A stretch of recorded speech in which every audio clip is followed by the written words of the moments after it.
टीईटीमध्ये फसवणूक टाळण्यासाठी राष्ट्रवादी युवती काँग्रेसचा पुढाकार.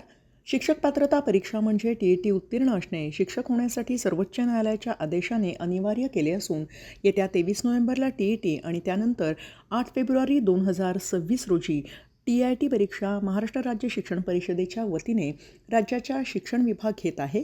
गेल्या परीक्षेमध्ये दलालांनी अनेकांची फसवणूक केली होती व ई-लर्निंग प्लॅटफॉर्मवर परीक्षेबाबत संभ्रम निर्माण करून कोचिंगच्या नावाखाली अवाच्या शुल्क आकारून गोंधळ चालवला होता व याला चाप बसावा हे लक्षात आल्यामुळे TIT परीक्षेबाबत उमेदवारांमध्ये सजगता आणि सक्षमता यावी यासाठी प्रदेश राष्ट्रवादी युवती काँग्रेसच्या वतीने मोफत ऑनलाईन मार्गदर्शन शिबिराचे आयोजन करण्यात आले आहे, अशी माहिती राष्ट्रवादी युवती काँग्रेसच्या राज्य कार्यक्रम संयोजिका भाग्यश्री विवेक ठाकरे यांनी पत्रकार परिषदेत दिली. याविषयी अधिक माहिती देताना त्या म्हणाल्या, आयोजन केलेलं आहे. टीईटी ही परीक्षा येत्या 23 नोव्हेंबरला होणार असून त्यासाठी जे परीक्षार्थी आहेत त्यांच्यामध्ये संभ्रम परीक्षेबद्दलचा जो निर्माण झालेला आहे तो कमी व्हावा.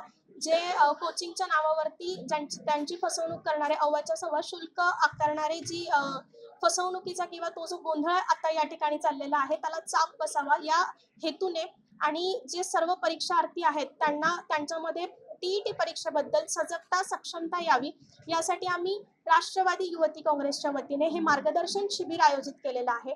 या शिबिराचा QR कोडचं अनावरण आपण नुकतंच या ठिकाणी केलं. QR कोड स्कॅन करून त्याच्यावरती रजिस्ट्रेशन लिंक येते. ती रजिस्ट्रेशन लिंक ओपन करून परीक्षार्थींनी त्या ठिकाणी रजिस्ट्रेशन आपलं करायचं आहे.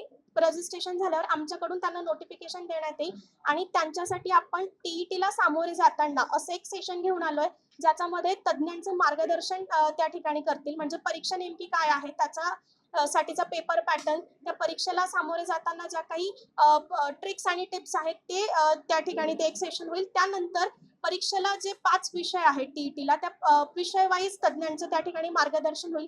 सोबतच त्यांना आपण या शिबिरामध्ये मोफत शिबिरामध्ये एक 10 ते 15 सराव प्रश्नपत्रिका तिथे उपलब्ध करून देतोय आणि या परीक्षा प्रश्नपत्रिकेसोबतच ज्या मागच्या वर्षाचा म्हणजे PYQचं ॲनालिसिस त्या ठिकाणी देतोय. तर अशा पद्धतीने हा एकूण 5 तारखेपासून तर 20 तारखेपर्यंत आपण टीईटी परीक्षेसाठी हा उपक्रम राबवत आहोत.